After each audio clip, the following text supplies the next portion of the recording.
तो वेलकम है दोस्तों, नमस्कार है आप सभी का।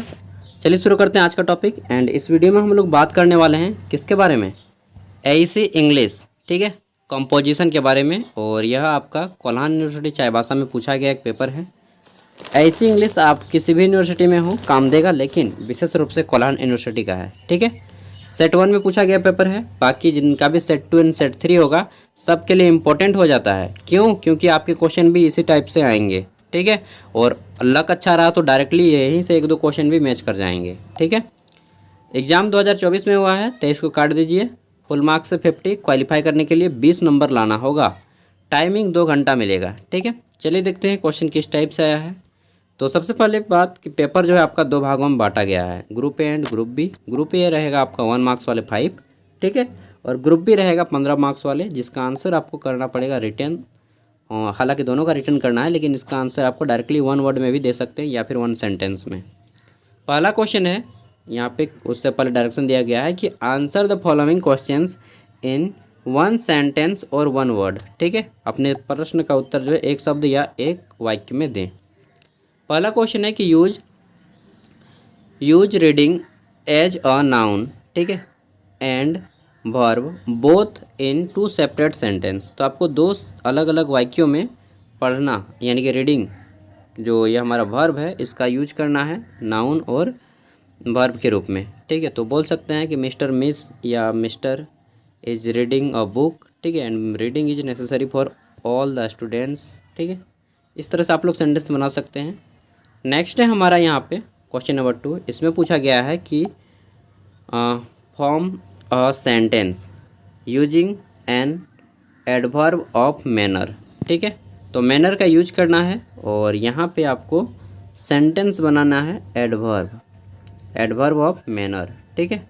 चलिए देखते हैं। तो हम लोग बोल सकते हैं कि मैनर इज क्या बोल सकते हैं यार, कि जैसे honesty is the best policy, उससे बोल सकते हैं कि manner is the one of the best policy, ठीक है, फॉर एवरी पर्सन, ठीक है। क्योंकि शिष्टाचार, मैनर्स, आचरण, ढंग, इसको बोल सकते हैं सभी के लिए ज़रूरी है, ठीक है। नेक्स्ट क्वेश्चन है हमारा यहाँ पे क्वेश्चन नंबर 3 कि do you have any food left, ठीक है, क्या आपके पास कोई खाना बचा है। Identify the determiner. तो यहाँ पे डिटर्मिनर की आपको याद करना है, तो बोल सकते हैं यहाँ पे आपका एनी हो जाएगा डिटर्मिनर, ठीक है। नेक्स्ट हम लोग का क्वेश्चन है कि use a participle as an adjective in a sentence, ठीक है। तो use a participle as an adjective in a sentence. तो पार्टिसिपल का यूज करना है as adjective in a sentence. तो आप लोग कोई एक एग्जांपल दे सकते हैं, जिसमें आपका एग्जांपल हो सकता है, क्या दीजिएगा यार, इतना गर्म दे रहा है ना, क्या बताऊँ, ठीक है। तो क्वेश्चन में यहाँ पे हम लोग आंसर कर सकते हैं कि जैसे मिस्टर कोई भी है, mister Ram fix the radio, fix the mobile, fix the any other thing, ठीक है। इस तरह से दे सकते हैं कि उसने इस चीज़ को ठीक कर दिया। नेक्स्ट है हमारा 5वां क्वेश्चन कि बिगिनिंग विथ एल्दो, ठीक है, एल्दो से शुरू करके करना है आपको, और बोलना गया है कि फॉर्म अ कॉम्प्लेक्स सेंटेंस। तो आपको एक कॉम्प्लेक्स सेंटेंस बनाना है, संयुक्त वाक्य बनाना है, ठीक है। एल्दो मतलब होता है यद्यपि या फिर हालांकि, फिर भी, ठीक है। तो जैसे बोल सकते हैं कि आई नो यू, मैं आपको जानता हूँ, एल्दो फिर भी, ठीक है, फिर भी, हालांकि आप अपना नाम बताइए, ठीक है। एल्दो I know you but please tell me your name again, ठीक है। इस तरह से आप लोग सेंटेंस बना सकते हैं। यार देखिए, मैं इंग्लिश का टीचर होता ना तो पक्का इस क्वेश्चन पेपर का मतलब इसका क्लास लेता, ठीक है। लेकिन मैं इंग्लिश का क्लास नहीं लिया, केवल क्वेश्चन पेपर से कर रहा हूँ, क्योंकि मैंने इंग्लिश जो है खुद आफ्टर 12th सीखा है, ठीक है। जो भी बातें बोलूँगा क्लियर कट बोलूँगा, झूठ बोलने से कोई फ़ायदा नहीं है, ठीक है। तो मैंने आफ्टर 12th इंग्लिश सीखा है और ख़ुद से सीखा है, तो मेरा इंग्लिश उतना बेटर नहीं है, ठीक है। तो एवरेज है मेरा, इसलिए मैं इंग्लिश का क्लास नहीं लिया, ठीक है। इसके लिए सॉरी। और जिनका भी एग्ज़ाम जा रहा है बेस्ट ही जाएगा यार, जितना भी हेल्प कर रहा हूँ काम ही आएगा, ठीक है, वेस्ट नहीं जाएगा। चलिए देखते हैं। तो हमारा बोला गया है कि answer any 3 of the following questions, और इसमें आपको 15 मार्क्स वाले किन्हीं 3 प्रश्नों का आंसर करना है, ठीक है। पहला क्वेश्चन आपके यूनिवर्सिटी से ही है कि write a factual description of the filling of कहाँ फिलिंग सॉरी फिलअप है, ठीक है, fill up online examination form of Kolhan university. तो आप कोल्हान यूनिवर्सिटी का मान लीजिए सेमेस्टर 3 का आप एग्ज़ाम फॉर्म भर रहे हैं, ठीक है, तो उसके बारे में आपको अच्छे से डिस्क्रिप्शन देना है, ठीक है। नेक्स्ट है हमारा यहाँ पे क्वेश्चन नंबर 3।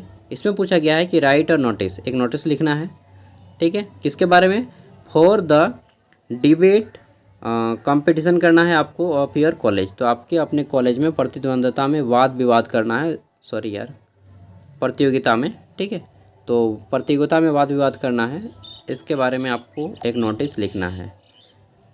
और इन सब में आपको विशेष रूप से ध्यान देना है, डेट का मेंशन कहाँ पे होगा, ठीक है, कब तक लास्ट डेट है, कब तक स्टार्टिंग डेट है, इन सब के बारे में बताना है। फीस स्ट्रक्चर क्या है, क्योंकि एग्जामिनेशन फॉर्म भरिएगा तो बताना है। इसमें आप लोग बताइएगा कि कौन सा पार्टी में कितने पर्सन हैं, ठीक है, इस पार्टी में कितने हैं, कौन कौन सा स्टैंडर्ड का है, कौन सा क्लास का रहेगा, कितना टाइमिंग रहेगा, इन सब को बताना है, ठीक है। नेक्स्ट है हमारा कि राइट एन ईमेल, आपको एक ईमेल लिखना है, किसको, टू द एडमिशन ऑफिस। तो आपको एडमिशन ऑफिसर के पास एक ईमेल लिखना है, ठीक है, ईमेल का फुल फॉर्म होता है electronic mail of a nursing college, ठीक है, तो एक नर्सिंग कॉलेज में, किसके लिए, तो आस्किंग हिम, पूछना है उनसे, अबाउट द एडमिशन प्रोसेस, कि यहाँ पे नामांकन की प्रक्रिया क्या है, इसमें एलिजिबिलिटी क्राइटेरिया क्या है, ठीक है, उसके बाद फीस क्या लगता है, हॉस्टल फैसिलिटीज़ क्या क्या है, ठीक है। तो जनरली जो आदमी बीएससी नर्सिंग करता है या फिर आपका पोस्ट बेसिक करता है, जीएनएम का कोर्स करता है, ठीक है, एनएम का कोर्स करता है, ड्रेसर, ये सब के कोर्स होते हैं। जैसे ड्रेसर का कोर्स आपका 10th के बाद होता है, लैब टेक्नीशियन का कोर्स 12th साइंस के बाद होता है, जीएनएम का कोर्स आप 12th आर्ट्स से भी कर सकते हैं, आर्ट्स 12th पास हैं, आर्ट्स कॉमर्स साइंस किसी से भी जीएनएम सॉरी एनएम का कोर्स कर सकते हैं, एनएम केवल गर्ल्स है। अरे यार इस सब के बारे में बताने लग गया। चलिए, तो पूछना है कि कब लास्ट डेट है, क्या फीस स्ट्रक्चर है, क्या क्या मिलेगा हॉस्टल में, प्रैक्टिकल कैसा होगा, कितने दिन थ्योरी होगा, कितने दिन लैब होगा, ठीक है, इन सब के बारे में पता करना है। नेक्स्ट है हमारा कि write a letter to the editor, आपको एक संपादक के पास पत्र लिखना है, ठीक है, आपका मन मर्जी पेपर है, द हिंदू लीजिए, चाहे the Indian express, Dainik Bhaskar, Prabhat Khabar, Dainik Jagran, जो लेना है, हिंदुस्तान, ठीक है। तो एक पेपर का नाम दे दीजिएगा और लिखना है न्यूज़पेपर में कि राइजिंग योर वॉइस, आपने जो है आवाज़ उठाना है, किसके, against the violation of traffic law in your city. तो आपके शहर में जो है यातायात नियम का अंधाधुंध एकदम धज्जियाँ उड़ा के रख दिया है कानून का, ठीक है, और इसीलिए आपको एक पत्र लिखना है न्यूज़पेपर में। अगला है हमारा कि राइट अ लेटर, आपको एक लेटर लिखना है, किसको, of appreciation for a hard working employees of your company. तो आपके कंपनी में कुछ मेहनती आदमी काम कर रहे हैं, उसको एप्रिसिएशन या एप्रिशिएट मतलब होता है प्रशंसा करना, ठीक है, तो उनके प्रशंसा में आपको एक पत्र लिखना है, ठीक है। तो ये थे क्वेश्चन जो कि आज की एग्ज़ाम में आए थे, और मैं भी आपको सेकेंड जो पेपर होगा सेट 2 एंड सेट 3 आपको सेम इसी टाइप से क्वेश्चन देखने को मिलेंगे। जब आपका एग्ज़ाम हो जाए तो अपना क्वेश्चन पेपर सेंड कर दीजिएगा। बाकी यह क्वेश्चन पेपर मंगल कुमार जी के संग मतलब बोलते हैं ना, मंगल सिंह है एक, और एक डाकू मंगल सिंह, सॉरी यार मैं आपको डाकू मंगल सिंह नहीं बोल रहा हूँ, मतलब मंगल जैसे ही नाम आता है तो मंगल पांडे का था 1857 की क्रांति वाले, और डाकू मंगल सिंह छोटा भीम जब देखते थे, ठीक है। चलिए, जो भी है ऑल द बेस्ट आप सभी को, थैंक यू आपको भी जिन्होंने क्वेश्चन पेपर सेंड किया, और मिलते हैं नेक्स्ट वीडियो में। जिनको पीडीएफ चाहिए मैं वीडियो को डिस्क्रिप्शन में पीडीएफ दे रहा हूँ, आप लोग डाउनलोड कर लीजिएगा, और जिनका एग्ज़ाम हो चुका है चलिए रेस्ट कीजिए। और मैं कहूँगा आप अगर फैमिली बैकग्राउंड अच्छा नहीं है आपका, पिता में या फिर जो भी घर में फैमिली आपका इनकम मिनिमम 20,000 से बिलो है, कम कमाते हैं 20,000 से आपके घर में, तो प्लीज़ आप लोग भी कोई काम ढूंढ लीजिए। अगर आप लड़के हैं तो, गर्ल्स हैं तो कुछ सीख लीजिए, जैसे कंप्यूटर हो गया, सिलाई हो गया, ठीक है, या फिर और भी कुछ सीख सकते हैं, ब्यूटिशियन का कोर्स कर सकते हैं। मैं लेकिन सजेस्ट नहीं करूँगा, कंप्यूटर सीखिए, सिलाई सीखिए, और भी बहुत सारा होता है, ठीक है, उन सब स्किल्स को सीखिए और कुछ ना कुछ फोकस कीजिए, ठीक है, क्योंकि केवल ग्रेजुएशन के सहारे बैठना एक बुड़बकी होगा। ग्रेजुएशन करके बहुत सारा आदमी बैठा है, एमए करके बैठा है, पीएचडी करके बैठा है, ठीक है। तो स्किल एंड नॉलेज आपको दोनों होना चाहिए, और अगर स्किल है तो आपको काम मिल ही जाएगा, चाहे आप पढ़े लिखे हो या ना हो, इससे कोई मायने नहीं रखता। एजुकेशन आपको एक अच्छा लाइफ दे सकता है, ठीक है। अच्छा जॉब आजकल बहुत ज़्यादा मुश्किल है, इसलिए स्किल को सीखिए, कौशल अपने हाथ में कला सीखिए। Bye. Thank you, all the best.